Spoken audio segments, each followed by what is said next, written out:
Ini orang lagi tidur begini bisa pulas begini karena bisa lepas dari masalah. Coba kalau nggak ada masalah putek nggak bisa tidur, dia brongo aja. Kalau pikiran tuh nanti nggak kiyang makan, nggak kiyang tidur, cemas, gelisah, ngobrol sama tamu siapapun nggak bisa bahagia, nggak bisa lepas, nggak bisa ketawa-ketawa. Ketawa juga setengah-setengah. Masa harus jual rumah kasihan anak-anak, masa harus jual motor kasihan anak-anak. Ini gimana ini Allah? Ada kalanya seseorang yang memang aslinya dia dalam keadaan mempunyai masalah, tapi dia bisa pendem masalah itu, sehingga wajahnya kelihatannya biasa-biasa saja, dan bahkan sumringah. Ya, orang kalau punya masalah itu nanti secara kejiwaan, orang yang hatinya sedang bermasalah, nanti dengan sendirinya secara fisik, secara zahir dia nggak keurus. Apa yang diresahkan dalam hati itu memancar ke pikiran. Contoh, kamu menikah, wala'iyadzubillah, yang mudah-mudahan nggak terjadi. Lalu ternyata suami kamu atau istri kamu punya utang sampai 2 miliar. Kaget. Kita sebagai pasangnya kepikiran pasti, pikiran, stres kan jadi. Sudahlah kepikiran, ditelepon terus ditagih. Kapan? Ditagihnya juga dengan bahasa-bahasa kasar, bahasa binatang begitu. Ya emang mereka kan kalau nagih bahasa binatang, guys. Kita aja yang jadi anak nggak tahu. Yang tahu kan suami istri biasanya. Gimana nih Pak? Gimana nih Pak? Allah, harus gimana? Masa harus jual rumah kasihan anak-anak, masa harus jual motor kasihan anak-anak. Ini gimana ini Allah? Ya gara-gara ketipu uang 2 miliar, mungkin pinjam ke bank tak apa tadinya, ditagih sana sini, gedor-gedor pintunya sampai gerbangnya ditungguin. Dek, ayah ibunya ada dek, mau sekolah tuh anak. Ada Pak di dalam. Oh ya, sok sekolah. Ternyata ada ya kamu ya di dalam, yang ngumpet di kolom mana kamu? Wah, diteror begitu tuh gak enak. Akhirnya hati kita mempunyai masalah yang akhirnya karena hatinya resah, gelisah, kepikiran. Pikiran tuh. Kalau pikiran tuh nanti nggak kiyang makan, nggak kiyang tidur, cemas, gelisah, ngobrol sama tamu siapapun nggak bisa bahagia, nggak bisa lepas, nggak bisa ketawa-ketawa. Ketawa juga setengah-setengah. Ada beban di sini. Kalau ada beban seperti itu, boro-boro ada keinginan untuk ngaca cermin, pakai skincare, kemudian pakai lipstick yang cantik-cantik, udah nggak kiyang. Sekarang bukan saatnya itu, sekarang mikirin nih 2M nih, lunas dulu aja. 2M tuh bukan masalah kecil. Kalau orang yang nggak kuat mau sudah bunuh diri, lompat dari lantai 40. Karena orang kuat jarang mandi, jarang sampoan, sehingga tidak memperhatikan penampilan. Akhirnya yang biasanya penampilannya cantik, kemana-mana dandan dulu lah, sekarang mah pakai kaos biasa aja. Nah, kita bisa lihat orang-orang yang sebenarnya penampilan acak-acakan, kurang rapi, kurang baik, itu sebenarnya menyimpan sesuatu dalam pikiran dan hatinya. Sampai udah nggak punya rasa malu, mentok sampai jualan apa aja tuh.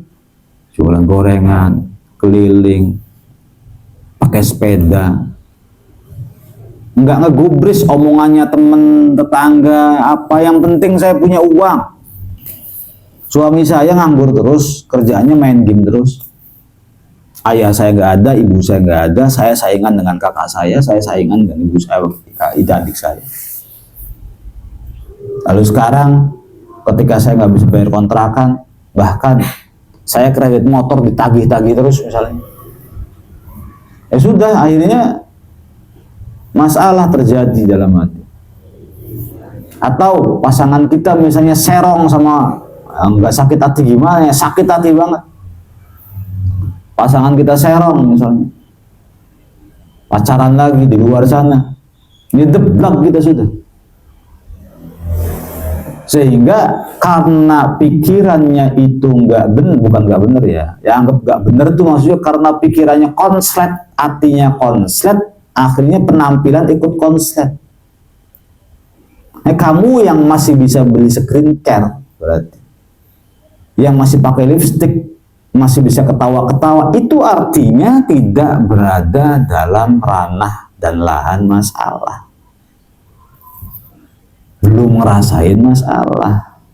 Nah ini nih orang-orang kayak bermasalah kan pakaiannya gitu, pakai jaket, pakai jas, pakai misalnya pakai kancing, ngerong sebelah gitu tuh. Ini kalau ada santri begitu, tanya, kamu punya masalah berat, utang berapa triliun? Digituin ya nanti ya. Kalau ada santri yang acak-acakan, rambutnya begini ya Pak, Masya Allah, apakah besok hampir mati? Masalahnya berat banget, nggak bisa kah penampilan yang rapi, yang baik di saat-saat sekarang?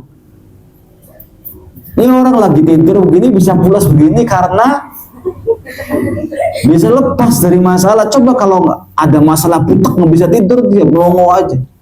Dia duduk di sini tidur nggak bisa, dengerin nasihat nggak bisa. Paham ya? Bengong.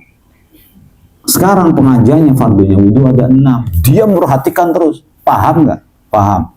Fardunya wudhu yang pertama apa? Apa ya? Tidak ya, kecil. Ini berarti jatuh tempo untuk kredit motornya besok. Cuman nggak bisa bayar sekarang. Begitu loh. Kelihatan jadi orang yang lagi punya problem tuh kelihatan dari. Tidak semua sih orang penampilannya acak-acakan punya problem. Banyak para ulama, para kiai, para wali yang penampilannya biasa aja, nanti kiranya kita punya problem. Tetapi kita bisa dilihat dari sisi akademik, dari sisi keilmuan, dari sisi pengalaman. Kamu kosong, ulama bukan, kiai bukan, biasanya bahagia, biasanya cengar-cengir. Sekarang kok diem kayak candi misalnya, ada masalah. Artinya kalau masih bisa mandi, cekikikan, ketawa, udah kamu nggak usah banyak ngeluh jadi orang. Kamu tuh masih enak. Coba ceritakan apa masalah. Kalau masalah udah uang miliar, ya, masalah rumah tergusur, masalah motor nggak bakal bisa kebeli lagi, masalah anak punya penyakit, masalah suami divonis sama dokter, baru anggap itu sebuah masalah.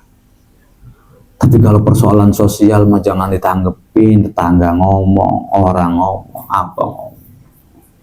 Kita masih bisa cari teman lain. Tuh ya, jadi kalau melihat apa-apa itu melihat wajah. Wajah tuh kelihatan, tapi jangan sampai menjadikan kita suul. Kalau setingkat kita masih jadi santri nggak bisa nilai orang. Tetap sudah. Jangan pernah menilai orang. Gitu. Karena kita masih jahil, belum bisa apa-apa, belum bisa mengkombinasikan antara pengalaman, umur, kedalaman keilmuan, akhlak, sisi gen dari keluarga, kedalaman jiwa, itu tuh harus dikombinasikan. Oh, tidak kelihatan. Tapi kalau misalnya kita belum ngerti apa-apa, jangan. Khawatir menjadi su'ul. Wallahu a'lam.